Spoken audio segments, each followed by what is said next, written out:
Research has shown that we are horrendous at predicting what's going to make us happy. Horrendous. If you ask yourself, what do I really want my life to look like? A lot of you, how many of you, when you ask yourself, what do you want? Your mind goes blank. You can't even visualize it. That's super common. There are lots of people out there that can answer that question. They have a very clear vision. They think they know what they want it to look like. And having that vision is important because it gets you walking towards something new. But there's a lot of us, myself included, that when somebody asks me, what do you want? I remember when Brendan asked me that question, Mel, what do you want your life to look like? I literally was like, I don't know. I don't know what I want my life to look like. And a lot of times the reason why you might not know is because you're so used to doubting yourself that you're not even sure what's possible. Or you're so quick to look ahead and to have a vision for what you want and then to shrink it down because you don't think that you're going to be capable of doing it, especially when you look at your current life. And if this is you, I want to invite you to ask yourself a different question. What is it that you don't want? Your brain remembers negative experiences way more vividly than the positive ones. And so let's use that negativity bias to your advantage.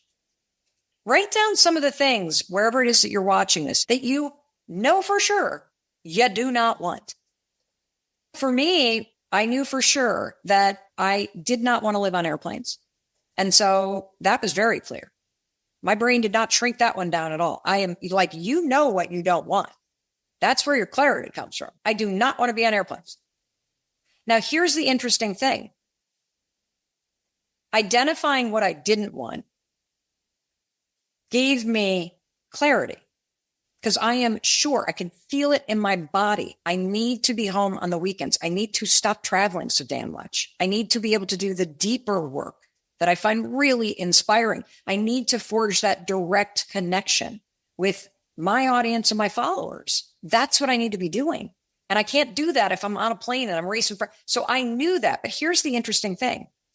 I had for years felt exhausted and tired and conflicted about how much I was traveling. As much as I loved my work, but I also loved my family. I knew the cost of what I was doing.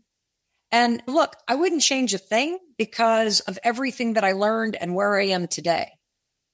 I couldn't even visualize what else was possible because I couldn't visualize how would this work if I weren't speaking?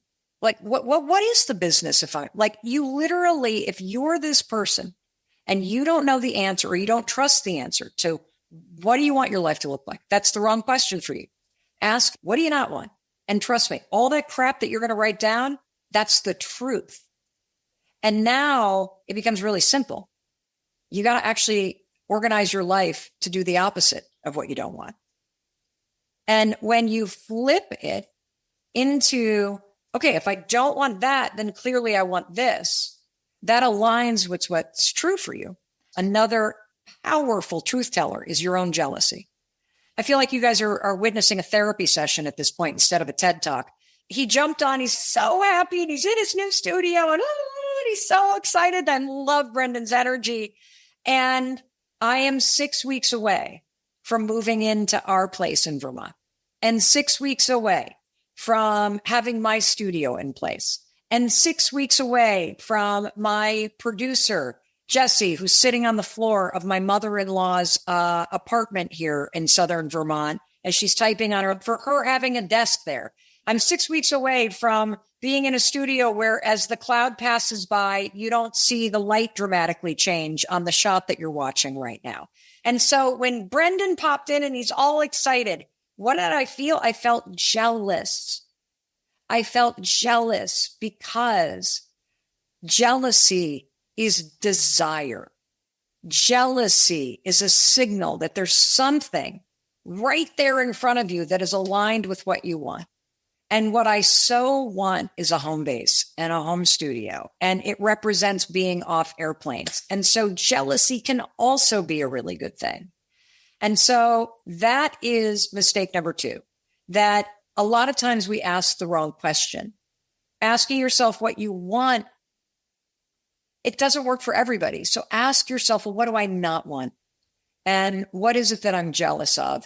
Unpack all that. And right there, you have got the most accurate reflection of what you should be doing next, what direction you need to turn on this journey we call life.